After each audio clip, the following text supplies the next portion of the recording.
বসুন বসুন বসুন প্লিজ। আপনার সঙ্গে তো আলাপই হলো না। হ্যাঁ, ইনি কে? নমস্কার, আমি স্বতন্ত্র ঘোষ। আমি সম্পর্কে বুবলাইদের কাকা হই। তা আপনি ঠিক কিরকম কাকা হন?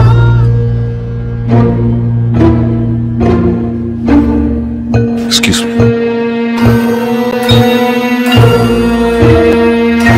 আমার স্বামীর বন্ধু ছিলেন উনি।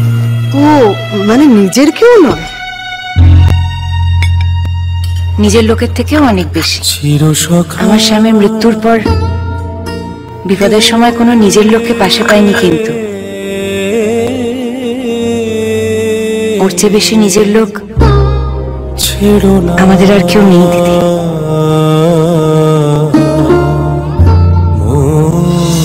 না বলা সম্পর্কের কথা চিরসখা আসছে স্টার জলসায় ও ডিজনি প্লাস হটস্টারে।